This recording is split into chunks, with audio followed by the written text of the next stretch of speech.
You're watching The Forgotten Dollar, exposing the money you were never meant to see. It's April. You file your taxes. You check the box. Hit submit. Watch a chunk of your paycheck disappear. And maybe, just maybe, you ask yourself the same question millions of Americans ask every year. Where does it actually go? Not just the vague idea of roads or schools, but the real path your money takes once it leaves your hands. What agencies? What programs? What waste? Because in 2025, the federal government will collect over $5.3 trillion from taxpayers. And most people have no idea what it's spent on. So today, we're following the money. From the IRS, to the military, to secret budgets, to interest payments, to places you've probably never even heard of. This is the story of your tax dollars, and what happens when the forgotten dollar becomes everyone's. Let's start with the basics. In 2025, the US government expects to bring in over $5.3 trillion in tax revenue. That includes $2.2 trillion from individual income taxes, $1.6 trillion from payroll taxes, $500 billion from corporate income taxes, and the rest from things like tariffs, excise taxes, estate taxes, and fees. Now, where does it go? The biggest chunk by far doesn't build anything.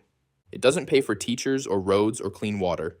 It pays for interest. In 2025, the US will spend over $1.1 trillion just to service the national debt. That's more than the entire military budget, more than education, healthcare, housing, or infrastructure. And it's money that builds nothing. It's the interest on the credit card of the American empire. Every time we run a deficit, we borrow more. And every time interest rates go up, like they did in 2023 and 2024, the payments explode. If you're wondering where your taxes are going, look no further than the bond market. Next up, Social Security. It accounts for nearly $1.4 trillion in 2025 spending. And here's the kicker. It's not funded the way most people think. Today's workers are paying for today's retirees. It's a transfer system. And as the population ages, the system is straining. More is going out than coming in. Then we have Medicare and Medicaid. Together, they'll cost around $1.6 trillion in 2025. That's nearly a third of all federal spending, just to keep the healthcare system from collapsing. And again, much of this money doesn't go to doctors. It goes to intermediaries, to billing systems, to hospital administrators, to pharmaceutical giants. Now let's talk about something you definitely didn't vote for, the military. The defense budget in 2025 is set at $886 billion.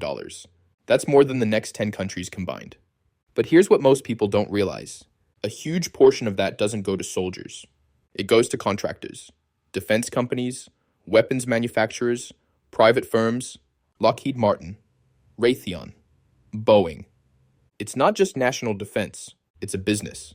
The military-industrial complex that Eisenhower warned about, it's not a theory. It's line item number 4. And then there's something called other mandatory spending. Sounds vague, right? It should, because it includes a long list of programs few people understand. Veterans benefits, federal retirement funds, unemployment insurance, nutrition assistance, and dozens of outdated, unreviewed subsidy programs. Together, about $1.3 trillion. Add to that the $500 billion in discretionary spending for things like education, agriculture, science, foreign aid, and infrastructure, and you start to see the problem. Only a tiny fraction of your tax dollars go to things you actually experience. You don't feel interest payments. You don't see weapons contracts. You don't notice administrative billing systems. But that's where the money is. And then, there's the black budget. Every year, the US government allocates billions in classified spending. Most of it goes to the Pentagon, the CIA, NSA, and other intelligence branches. It's not itemized. It's not debated. It's not visible. It just disappears. In 2025, the black budget is estimated to exceed $110 billion. And even Congress doesn't know exactly where it goes. Let's go deeper. One of the most misunderstood parts of the federal budget is foreign aid. It's the first thing many people assume eats up their tax dollars. But here's the reality. In 2025, foreign aid will account for just over $60 billion. That's just over 1% of the total budget. Most of it goes to strategic allies like Israel, Ukraine, and various humanitarian programs across Africa and Asia. So no, your tax dollars aren't vanishing overseas. But that doesn't mean there isn't real waste. Because while foreign aid is small, loopholes are not. Every year, the tax code gets longer, more complex, and more full of exceptions. There are over 300 tax expenditures, loopholes, deductions, and exclusions written into the code. And together, they cost the government over $1.7 trillion in lost revenue every year. That's more than we collect in corporate taxes. Think about that. We're spending billions to enforce a tax code that leaks trillions, and then we fund the IRS to chase what's left.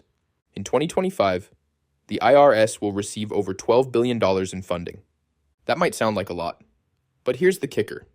For every $1 the IRS spends on enforcement, it brings back between $5 and $9 in recovered revenue. And yet, audits of the wealthy have fallen. Because chasing billionaires takes time. Lawyers, data analysts, investigators. It's easier to audit the middle class. So that's where the focus goes. And the dollars? They slip through. Then there's the revolving door. Government officials leave office and join private firms, the same ones they used to regulate. Defense contractors, tax firms, lobbying groups. It's not illegal, but it means the rules of the game are written by the players.